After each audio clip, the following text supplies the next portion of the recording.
harken back to the Essex Harmonies founding in 2006, when it was a resident choral group at the Rebecca Nurse Homestead, and Rebecca Nurse dates back to 1678.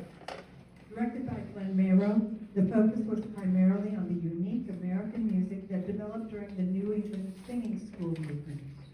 This choral legacy taught common people to read and sing music from the time of the American Revolution to current days.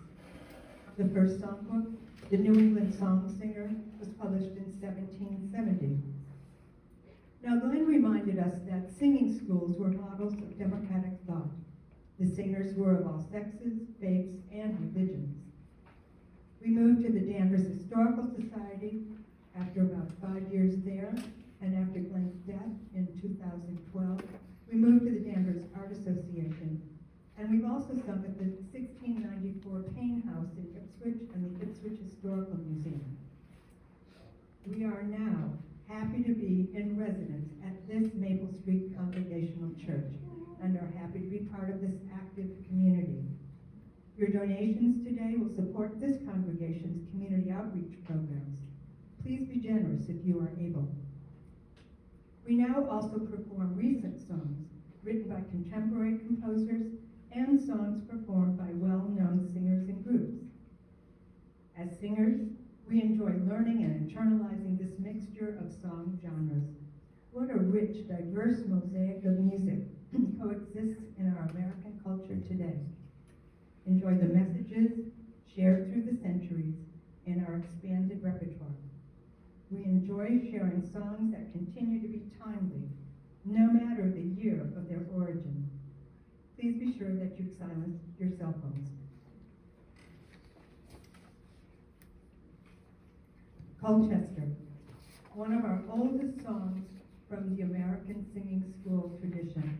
Colchester was written in England by William Tansur, born to common laborers and with the last name Tanzer.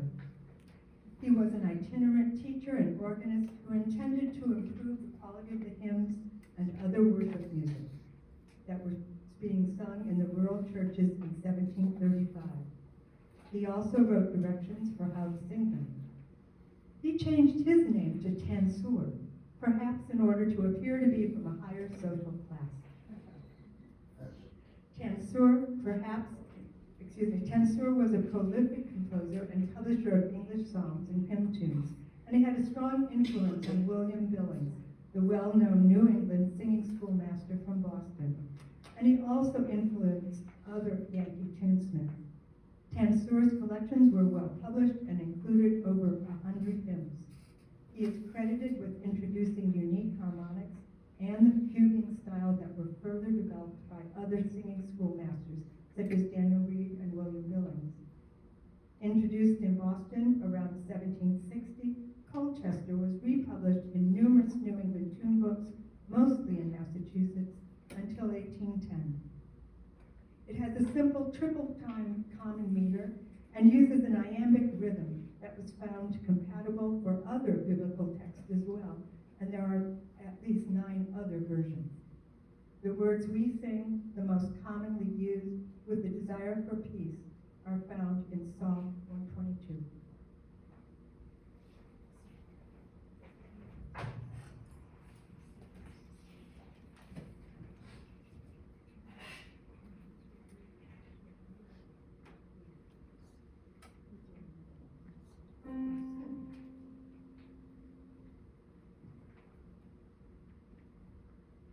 Oh, 'twas a joyful sound to hear our tribes devoutly say, Up Israel to the temple haste, and keep your festal day. On Salem's courts we must appear, with our assembled powers, in strong and beauteous order, like her united towers. 'Tis thither by divine command the tribes of God prepare, before his ark to celebrate his name with praise and prayer. Tribunals stand erect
another local New England composer, Jeremiah Ingalls, born in Massachusetts in 1764, but later settled in Vermont after the death of both parents when he was 25.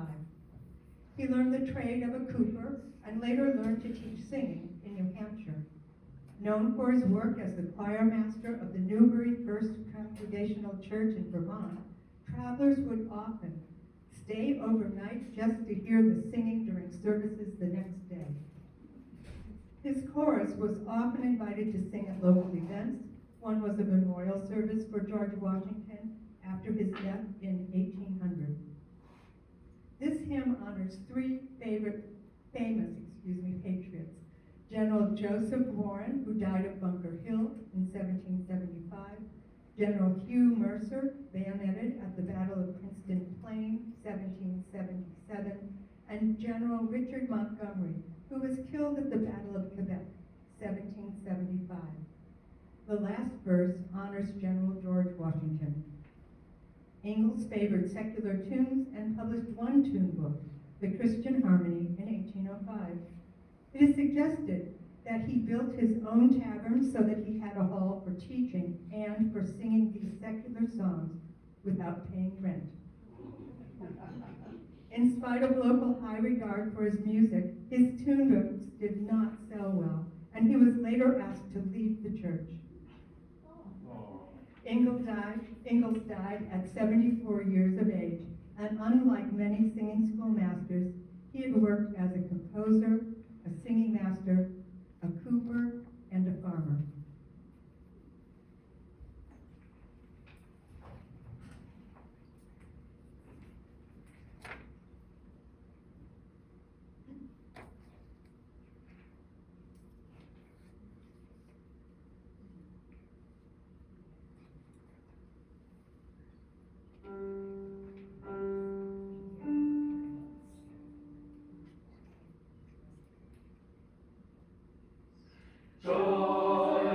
Join in tuneful strains to praise our God Most High, at whose command earth rose and worlds above the sky. His sovereign word, in nature birth, and formed all things in heaven and earth. Gave nature birth. His sovereign word, in nature birth, and formed all things in heaven and earth. His sovereign word, in nature birth, and formed all things in heaven and earth. Warren on Bunker's Hill, Mercer on Princeton's Plain, Montgomery at Quebec, lie with the mighty slain. High angels guard each hero's tomb, and on their crests they flowers bloom. Each hero's tomb. High angels guard each hero's tomb, and on their breasts they flowers bloom. High angels guard each hero's tomb, and on their breasts they flowers bloom. Hail, deathless Washington, Columbia's pride and boast, whose name a bulwark proved, whose counsel was a host. Thy name embalmed in every heart, shall long survive the works of art. In every heart, thy name embalmed in every heart, shall long survive the works of art. Thy name embalmed in every heart, shall long survive the works of art.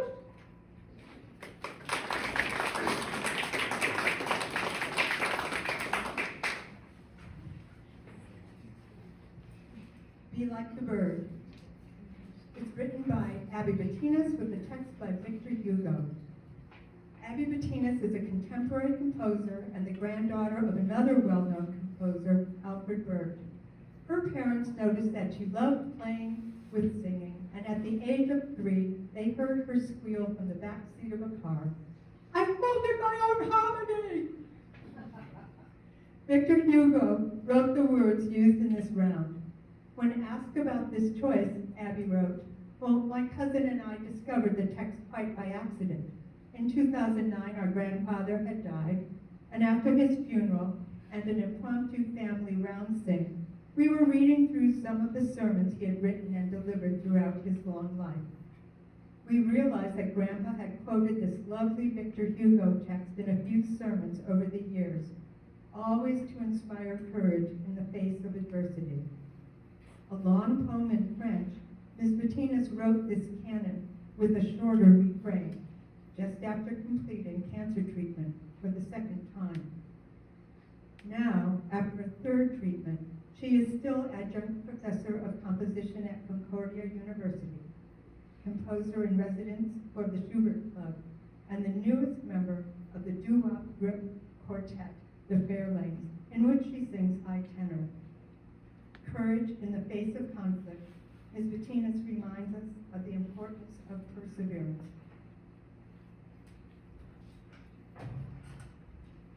Before we start on this one, just wanted to bring out one thing. Around, it's like, I don't know if you've ever heard, row, row, row your boat, starts off once, twice. It sounds like it's wrong. It isn't.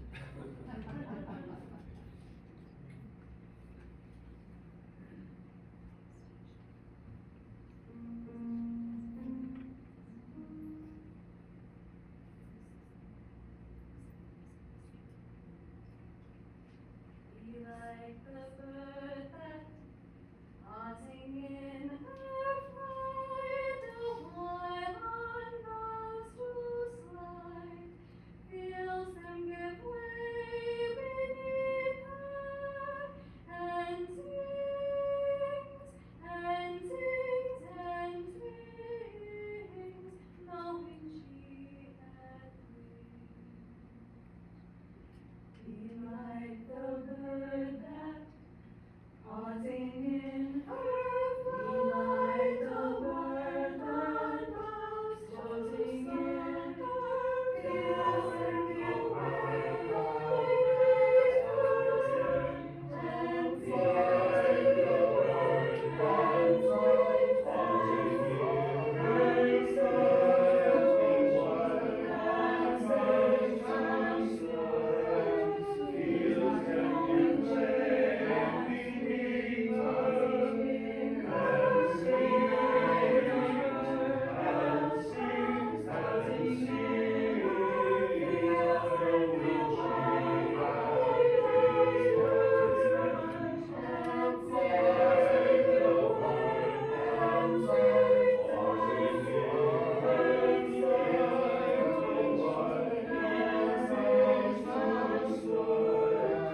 feels and give way beneath her,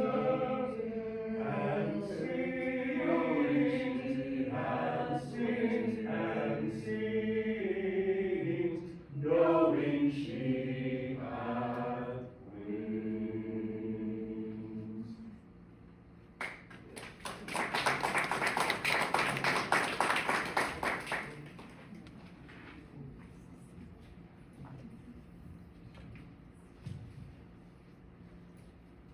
Ode on Science is the next song from the singing school groups that we share today. It is an example of the many songs written and taught in the period following the American Revolution. At that time, the classical arts, both visual and musical, were used to promote the legitimacy of our country. America, its people and land, was often depicted as the goddess of liberty. Her other name, Columbia, is a variation referring to Christopher Columbus. Thomas Paine also wrote using classical themes to urge our new nation to, quote, increase with the glory of Rome and the wisdom of Greece. However, at the same time, others also held on to the beliefs of our Puritan founders, declaring that our country was founded with God-given rights and responsibilities. Jezaniah Sumner, a lifelong resident of Taunton, wrote Ode on Science for the opening of the Bristol Academy in 1798. The tune is an ode because it uses poetry, not biblical text, core message. Sumner, like Paine, used the symbol of the goddess Columbia as a secular personification of science to encourage the use of rational discourse and reason to shape our nation. This song continued to be popular throughout the 1800s and was often sung to celebrate the new nation at 4th of July celebrations.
This next song is kind of personal to me. It's written by William Billings. It's called Lamentation Over Boston.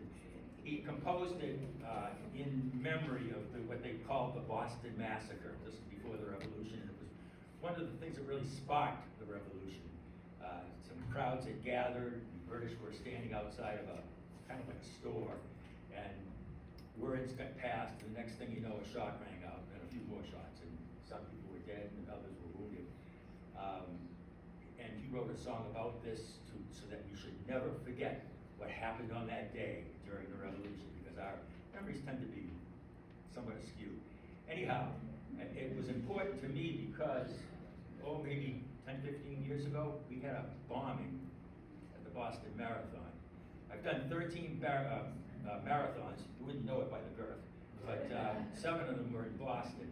And I was really struck by the difference between what he was writing in the song and what happened during the Boston Marathon bombing. So the words will be on here anyways to give you an idea. Now, some of the pictures are very graphic, so don't be alarmed. You don't have to watch it if you don't want to, but the reason I did it that way was to make sure that we realize that war is not something you would delight in. Okay? It's happened too much, too many times during our history, from the Civil War to the doughboys of World War II going like, yeah, yeah, yeah. And before you know it, there's dead lying all over the place, and the wounded that were spectacular. Anyhow, Lamentation Boston by William Billings.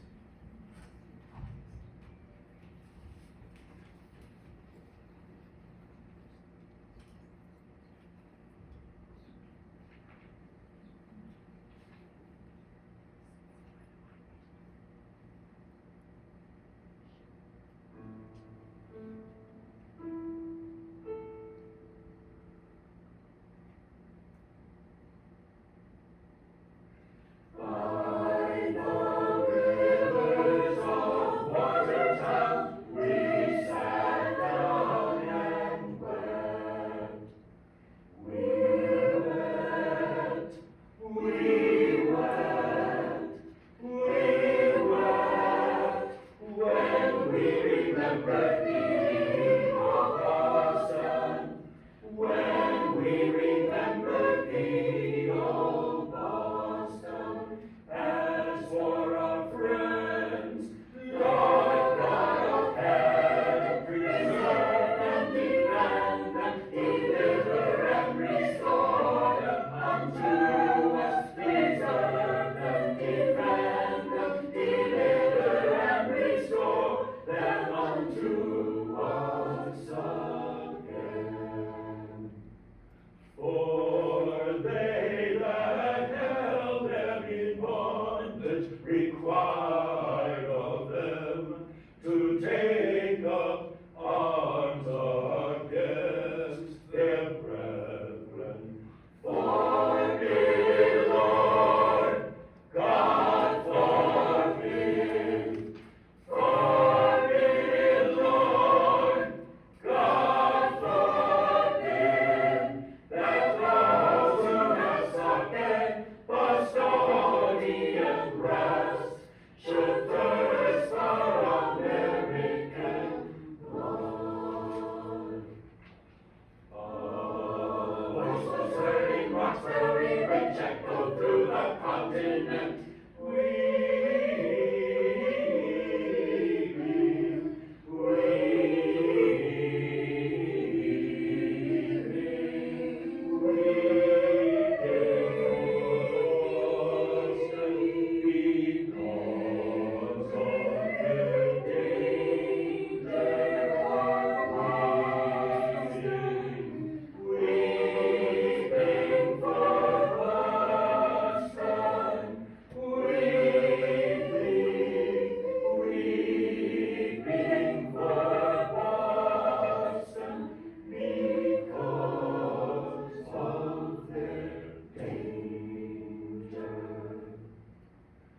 Is Boston my dear town? Is it my native place?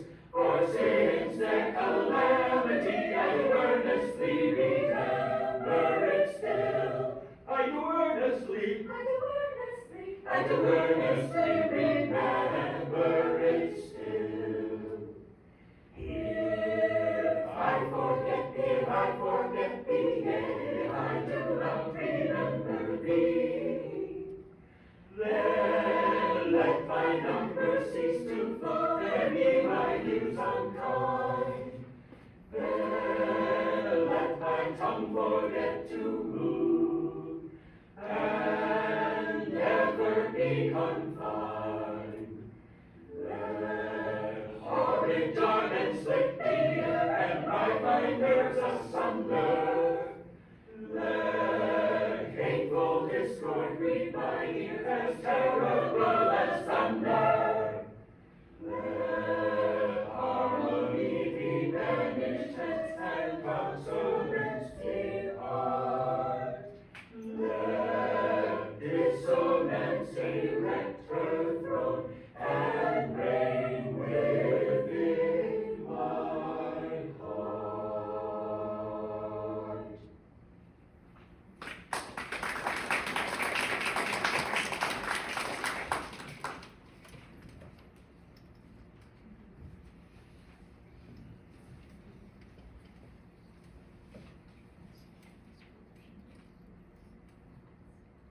Chester was published by William Billings in his first hymn book, The New England Psalm Singer, in 1770. Now self-taught, William Billings is the most notable composer of this unique early American singing school style. Billings was aware of his music's historical significance. It was uniquely distinct from the formal style of the English monarchy. He even delayed his tune book's publication for over a year until he could print the book on paper made entirely in the colonies. William Billings, a tanner by trade, physically disabled with a withered arm, one leg shorter than the other and blind in one eye, and described as having, quote, an uncommon negligence of person, was unable to fight in the Revolution. That may have contributed to the passionate patriotic feelings Billings expressed in many of his songs. In the PBS series, The American Revolution, Ken Burns mentions the generals Howe, Burgoyne, and Clinton, the English generals who had a covert plan to surround the American troops. But with miscommunications amongst these generals, and because the Patriots discovered the plans, the colonial troops evaded them. That interrupted the English successes and likely shifted the war's outcome towards the Patriots. Chester then became the rallying cry of the American Revolution. Billings' friend, Sam Adams, also added more verses in 1778. Chester, as a marching song, became as popular as Yankee Doodle. Listen for Billings' lofty declarations of patriotic loyalty.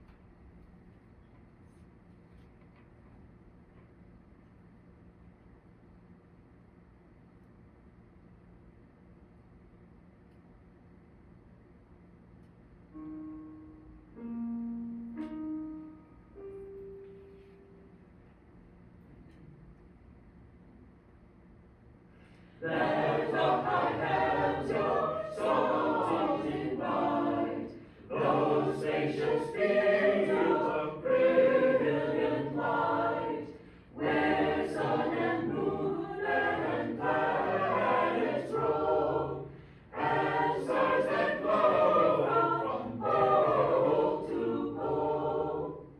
Let tyrants shake their iron rod, and slavery clever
First Amendment, the Bill of Rights.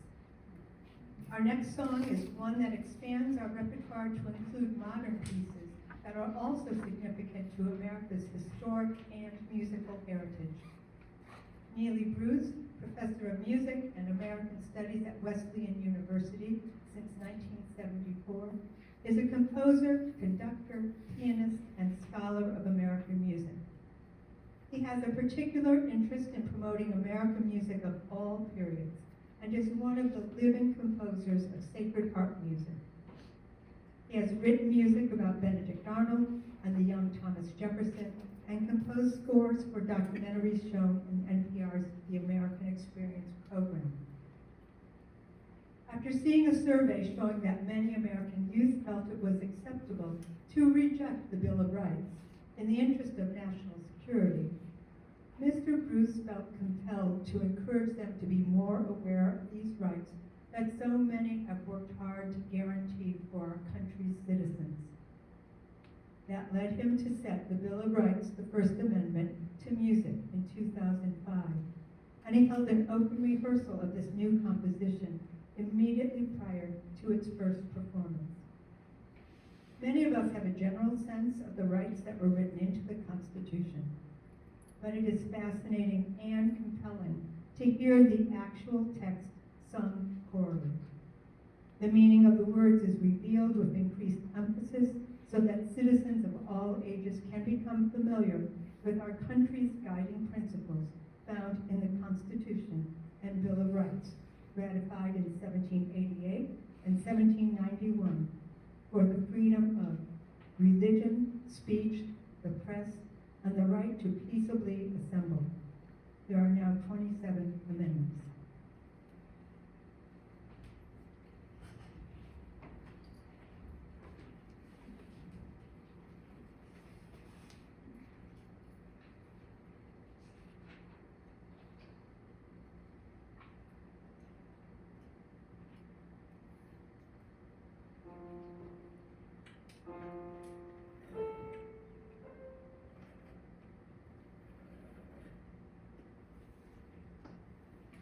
Congress shall make no law.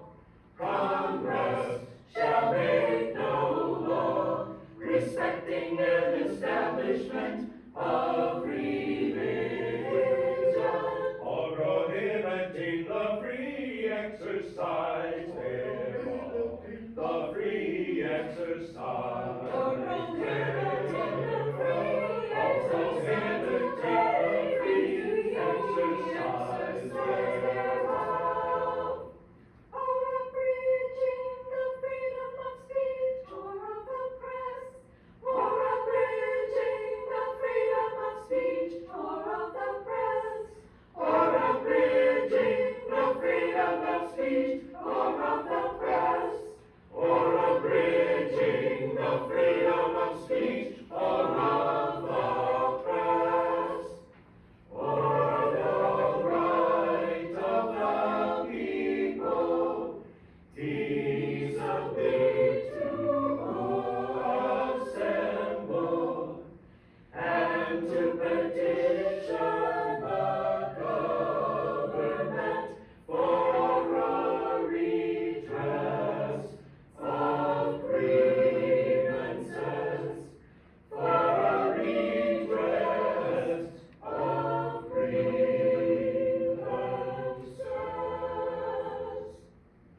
Congress shall make no law respecting an establishment of religion or prohibiting the free exercise thereof, or abridging the freedom of speech or of the press, or the right of the people peaceably to assemble and to petition the government for a redress of grievances, and to petition the government for a redress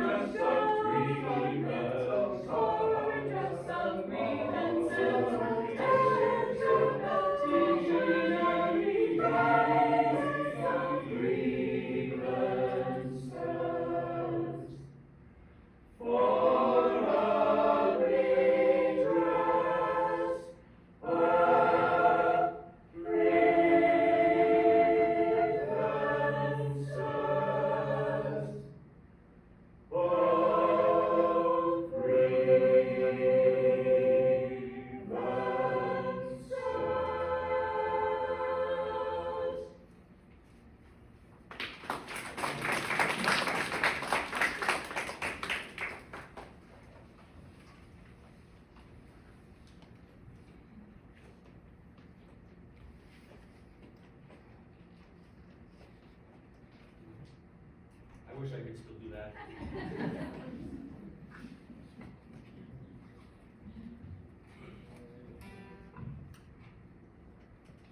The next is a Civil War song, and again, talking about war. This song starts off like, yay, okay? Our cause is just, and they're a bunch of bums, okay? But as the song progresses, you'll notice it's going to become darker, softer. Finally, you'll see. Thank you.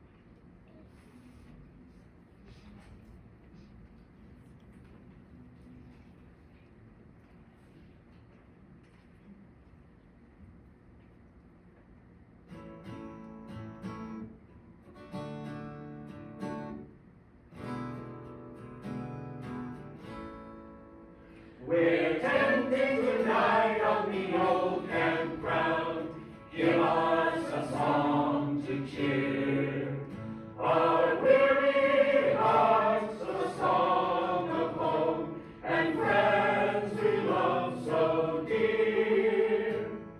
Many are the hearts that are weary tonight, wishing for the war to cease.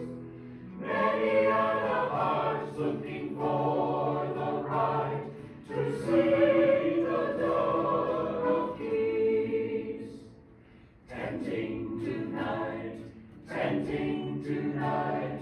tenting on the old campground. We've been tenting tonight on the old campground, thinking of days gone by, of the loved ones at home that gave us a hand and a tear that said goodbye. Many are the hearts that are weary tonight, wishing for the war to cease.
Jordan, our next song, was a favorite of Glenn Mayo, our founder.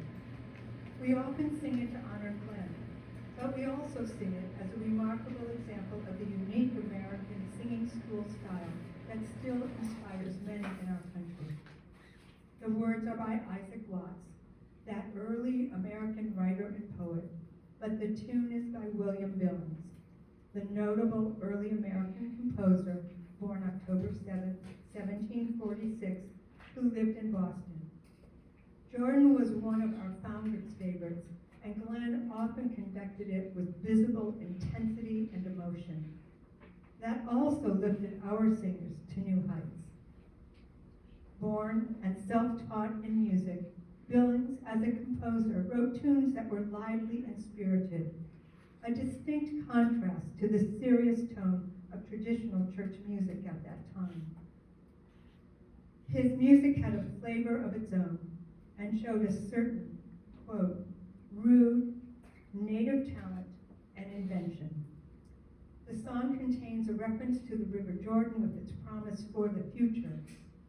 Isaac Watts' text reminds us of Moses gazing toward the beautiful promised land of Canaan.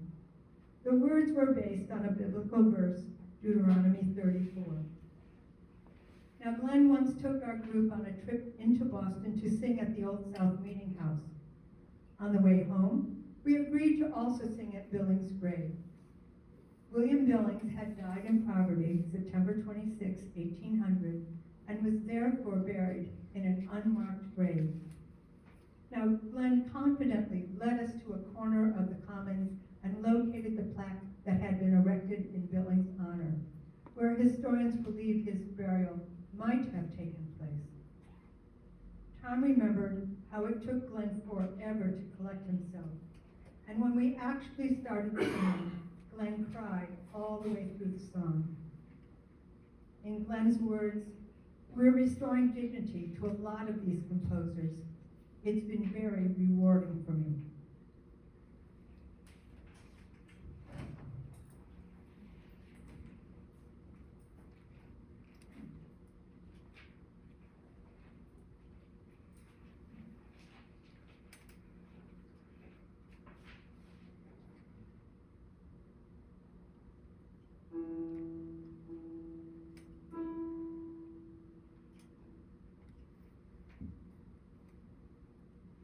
There is a land of pure delight, where saints immortal reign.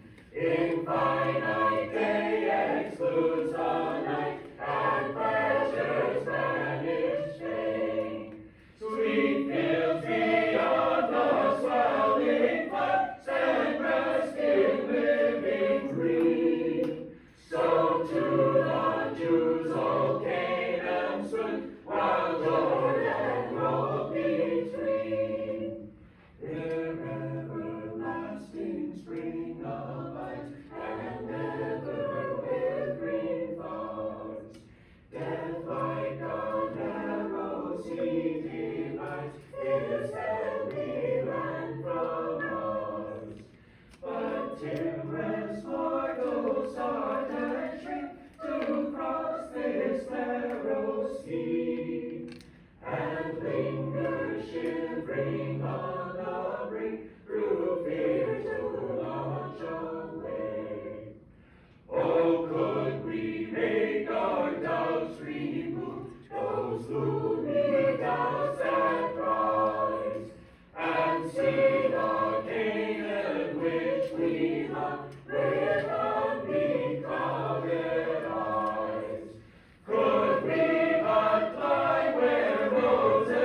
Cornerstone.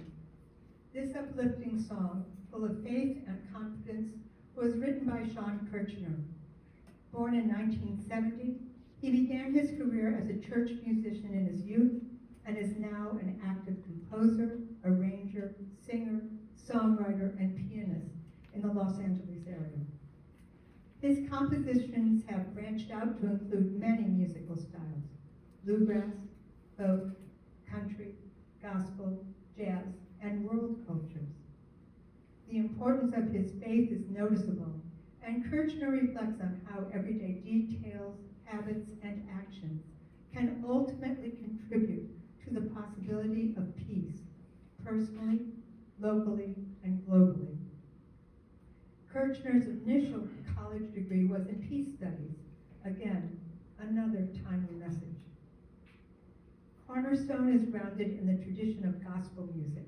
Its chorus, often repeated, reminds us to trust in our faith for both strength and sustenance. The verses are inspired by passages from both the Old and New Testaments. A rejected stone can become the cornerstone for a world filled with peace, Psalm 118. A seed of an idea falls on the earth and gives up its existence so that the plant can become fruitful and multiply. John 12. A child's wonder inspires our vision of a beautiful future, Isaiah 11. Putting trust in our faith and working for love will lead to the blessings of peace, 1 Corinthians 15. Now, by the way, my comments at our 10th anniversary concert in 2016 ended with, "Here's to our next 10 years." And here we are, still singing and sharing, and with hopes for the future, our 20th anniversary concert. Enjoy our final song.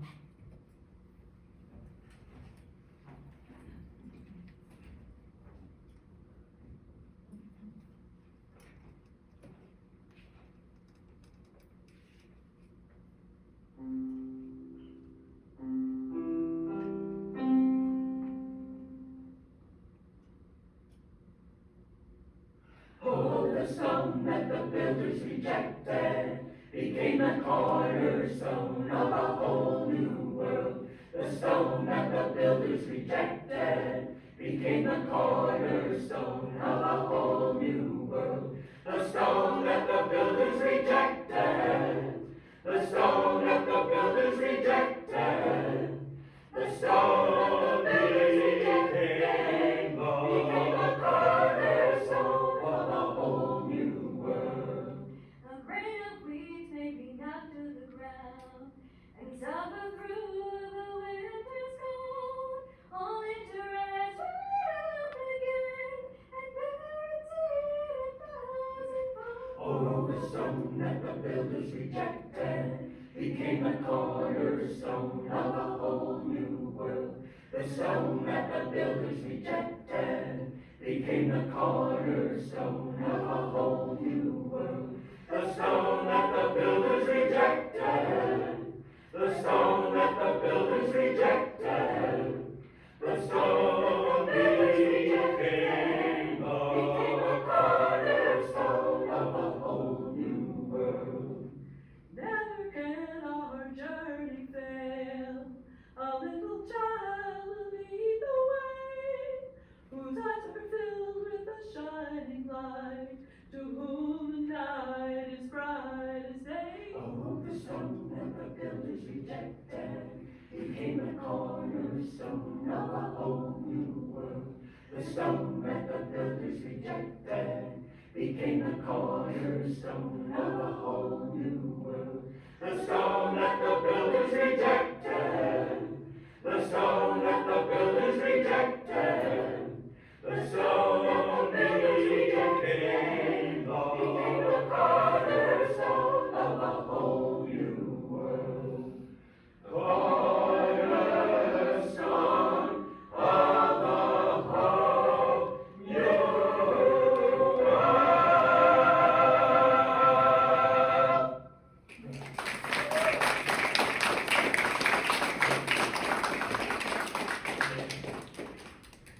where's my grandson? Here he is. He's our guitar. We've got some, little bit of, not the, no, some grapefruit back there. Please help yourself and please help, talk to some of us. Thank you for coming.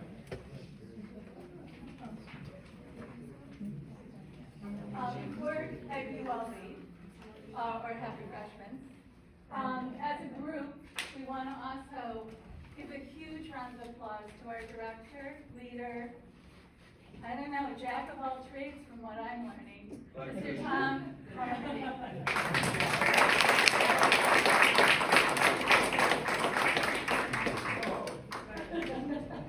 It's Christmas. Now, Oh, it's a lot of paper. Yeah, this is familiar.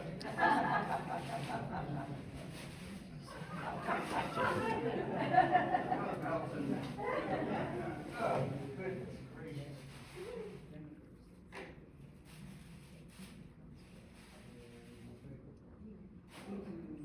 Oh, wow. Essex Harmony, we got a new logo.